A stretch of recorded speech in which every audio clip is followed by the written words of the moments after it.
SCO के विदेश मंत्रियों की बैठक में भारत के विदेश मंत्री एस जयशंकर ने भी चीन में हिस्सा लिया और इस दौरान उन्होंने कई अहम बातें पाकिस्तान और चीन के सामने ठोक कर कही। दरअसल इस पूरे एससीओ के ओपनिंग रिमार्क के दौरान भारत के विदेश मंत्री एस जयशंकर ने आतंकवाद के मुद्दे पर खुलकर पाकिस्तान का बिना नाम लिए घेरा है।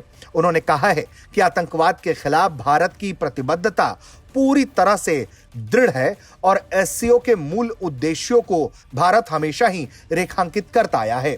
उन्होंने चीन में आयोजित एससीओ विदेश मंत्रियों की बैठक में यह कहा है कि आतंकवाद, अलगाववाद और उग्रवाद के खिलाफ जीरो टॉलरेंस वाली नीति अपनाई जानी चाहिए।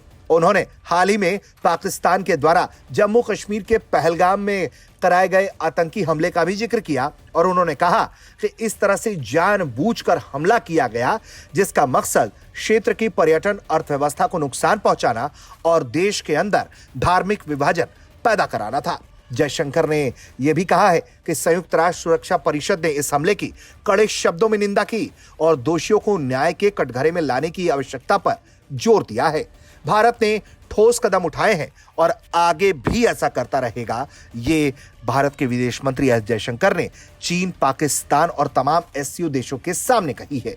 इसके अलावा एससीओ देशों से उन्होंने ये कहा है कि जो मुख्य संस्थापक उद्देश्य हैं जिसमें आतंकवाद, अलगाववाद और उग्रवाद है, उसके खिलाफ लड़ाई के लिए सच्ची भावना रखी जानी चाहिए। विदेश मंत्री ने एससीओ के भीतर आपसी सम्मान, संप्रभु समानता और सदस्य देशों की क्षेत्रीय अखंडता के आधार पर सहयोग बढ़ाने की बात कही है।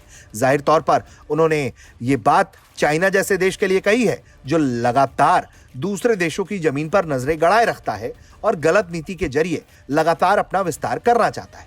इस मौके पर जयशंकर ने वैश्विक अस्थिरता, संघर्ष और आर्थिक चुनौतियों का जिक्र करते हुए एससीओ से एकजुट होकर साझा एजेंडा तैयार करने का आह्वान किया है।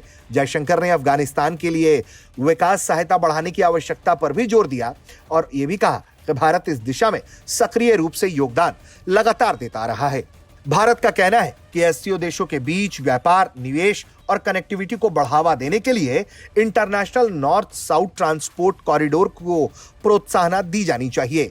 यहां पर उन्होंने बहुत मजबूत और स्पष्ट आवाज पर यह कहा है कि न सिर्फ एससीओ के मंच पर बल्कि वैश्विक स्तर पर भी इसकी गूंज रही है कि एक ऐसा प्लेटफॉर्म हो जो तमाम भेदभाव और किसी छिपे हुए नियत के बिना एक दूसरे के साथ सच्चा सहयोग किया जा सके।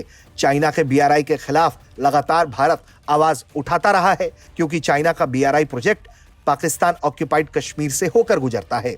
ऐसे में भारत इसका प्रमुख विरोधी रहा है।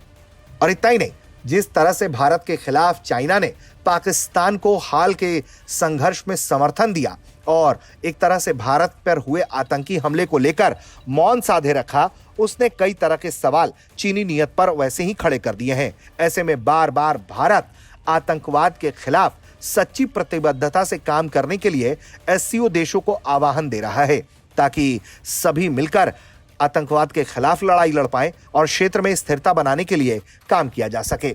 ब्यूरो रिपोर्ट, भारत तक।